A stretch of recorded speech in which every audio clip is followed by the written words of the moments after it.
playing.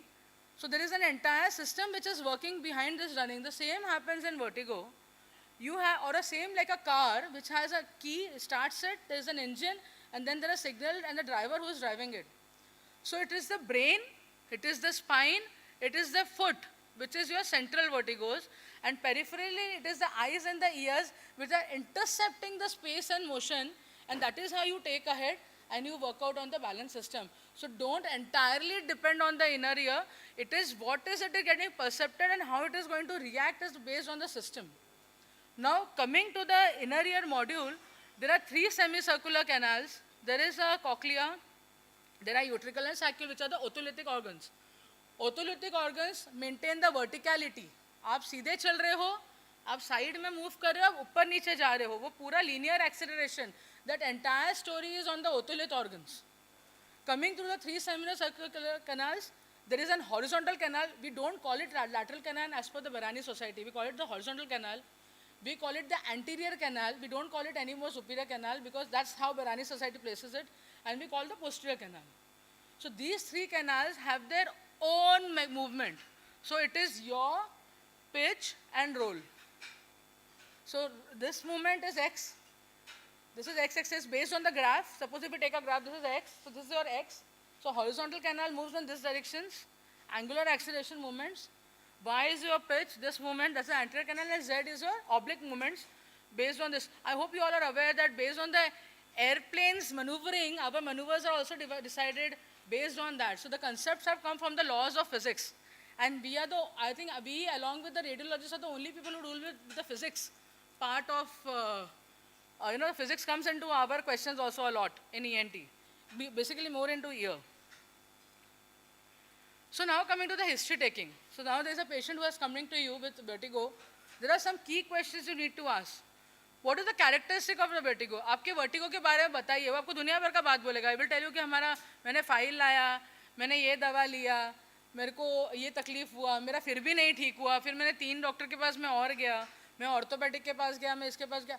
That is not I want to listen. I want to know what was the first episode of your vertigo.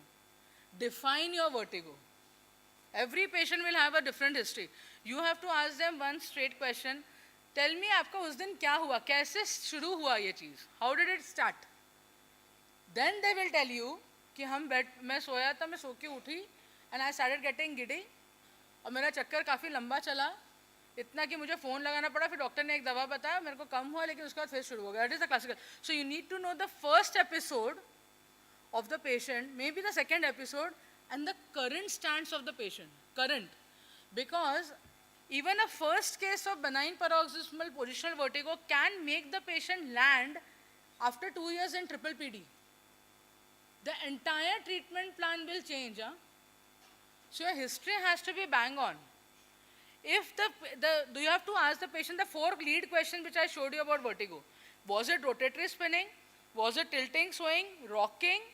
Or it just felt that it was non-positional, it was just of imbalance.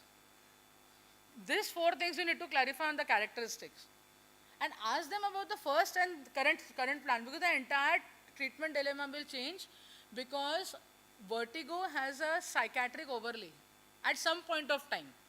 Because of their familial condition, financial condition, the drugs they take, the drugs work on all the systems, serotonergic, dopaminergic, histaminergic, and cholinergic system. So all the folk will anticipate and give them changes in their mood also. So you may change in them different patterns. So ask about the first and the current episode. That will help you to differentiate शुरू कहाँ हुई और बात कहाँ गई अभी. Okay? Duration of the attacks. So you have to ask कि कितने समय के लिए लेता है. Generally पहली attack हमेशा ज़्यादा ही रहती है. लेकिन वो कितने दिन चला वो पूछना है आपको, क्योंकि दिन चला तो things will change. The first episode will be for minutes to seconds to minutes. It will be BPPV or a TIA. If it is minutes to hours, we generally classify into menias. Generally, based on the ulcerated ear conditions, and minutes and there hours to days, then it will be something like a migraine. And if it is continuous, then it is triple PD. So there are some classical factors where you have to start differentiating based on the history. So your history has to be very specific. So आपके तीनों episodes को you plant it on your prescription pad on the history sheet and start taking it, and you will understand the journey of the patient. कि where are they standing? Now coming to the ulcerated conditions. Ear problems, the classic 5 signs that we have learned in our PGs. Ear discharge, decreased hearing, facial palsy, tinnitus. So till date, I still say it the same way as I was taught by my Sharad Palekar sir, my mentor. The way he taught me till date for the Viva, he told me you have to just say it in one go. And till date, it is like that only. I just clarify that that's not there, and vertigo being the fifth. So just take that ear history very fast. If you get one, you are very happy because you have caught something from the middle ear this time. May not be the inner ear. Before you, of course, go for the eardrum investigation, but you have got something in your hand to think about before you proceed ahead. So then comes your head movements. Now head movements you have to ask which movement is giving you. That they will tell you, letne pe left, letne pe right. They are very specific. Huh? Give them time to understand. If they are thoroughly confused, of course, you will be making the diagnosis when you will be checking them. But at least there is some clarity because sometimes they specify. And they said कि नहीं मुझे झुकने में होता है ना झुकने में होना is a clear pitch sign. Bending में होता है shoes का lace बांधने में होता है they are comes under anterior canal BPPB. Some are yoga athletes they are into anterior canal BPPB. Some will classical have posterior canal so they will say कि left में ये position में होता है 45 degree angulation रखने के बाद. So you are getting an understanding कि maybe it is going towards that. Then comes the history of headache. Now history of headache is classically seen in cases of migraine, vestibular migraine.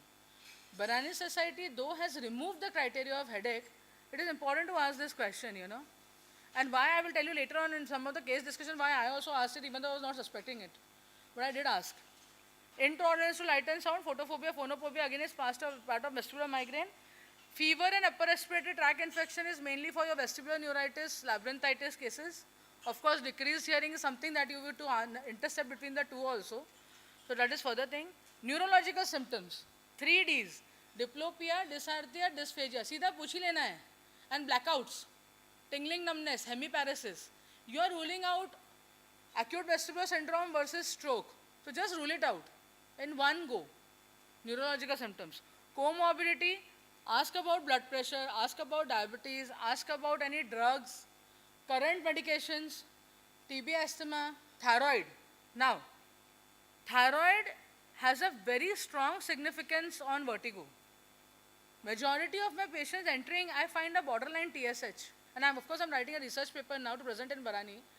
But I have find a very strong correlation. So every 10 females entering my clinic, 10 specifically I'm saying, because of the stresses on the migraine part, 8 of them will have a TSH raised. So just, and especially if you see, if the male presentation is coming, please take that also. I had an experience of a follicular C of thyroid patient presentation having with migrainous symptoms coming with like that. So it is like that also. And why? Because at the entire calcium metabolism responsible for BPPV is actually coming from your thyroid. The master organ is thyroid. So you cannot say that we have not seen that. We need to have an investigation of free thyroids and anti-thyroid antibody. So always keep this in mind. Psychological factors. When you start going with a history, 20-25 minutes set in, you are in a very good rapport with the patient. Ask them how is the work-life balance going on, how is the sleep hours, how is their emotional state. You'll come to know how things are. Is there any setback from the backside, which is fire backing the patient and not allowing him to get out of all this. So this become a part of the entire story. History of past hospitalization will help you to tell about the severity of the symptoms कि इतना खराब था कि admit हो गए ऐसा था. And ongoing medications पूछ लेना है because some of the medications you cannot pick up from the same group. For example, if I'm planning to give a propranolol or if I'm planning to give maybe a flunarizine, I cannot have a BP drug from that component because basic rules of pharmacology is what you cannot pick up 2 drugs from the same family. No, or else be prepared to take the side effects. So do not pick up the same group of drugs. Okay? And history of any medicinal allergy for the medical legal purposes you should be aware of. Now I'll be opening a bit of Pandora of the vestibular disorders. Now this slide what I have made now is coming from actually Bharani Society. And let me tell you, Bharani Society tells everything that unless anything else is central or anything else is not concluded, that's the last line in every of their, every classification of every disease or does not correlate to any other diagnosis. So this I have made it in a very simple language, but they have been picked up from there only. So vestibular neuritis and labyrinthitis is basically the inflammation of the vestibular nerve. Now, our eighth nerve, the vestibular cochlear nerve, is having a vestibular component and a cochlear component. The vestibular nerve further separates into superior vestibular and inferior vestibular nerve. The superior vestibular nerve supplies the horizontal canal, anterior canal, and the utricle, and these supply the saccule and the posterior canal. So based on that, your VEMP is studied. VEMP, vestibular evoked myogenic potentials, that you study is based on these principles. And vestibular neuritis mainly affects the superior vestibular nerve, so your posterior canal is generally given off. But our research says if a patient gets an attack of vestibular neuritis, in 6 months they will have an attack of BPPV of the posterior canal. Just keep this in mind, this was just a research which stated like that. Okay, so now between neuritis and labyrinthitis, we all are aware that the cause is an upper respiratory tract infection. In labyrinthitis, you also have a damage to the hearing nerve. So the cochlea gets affected and you have to start all the regimen for the same. Okay. So acute attacks, rotatory spinning, patient will be on bed, very much on the bed, will not be able to even stand for minimum 3 to 5 days, and there will be imbalance, hearing deficit, association may not be there as mentioned, and there will be a upper respiratory tract infection history. Meniere's disease, we are going to talk about it when ma'am will cover about migraine and all. Of course, so it will be rotatory spinning, it will be minutes to hour. We generally consider as a triad of symptoms wherein we have the fluctuating hearing loss, we have tinnitus, and we have nausea, vomiting. Now, going ahead with Meniere's, I have added about vestibular migraine and triple PD. Why? I'll answer it at the end of 3PD presentation.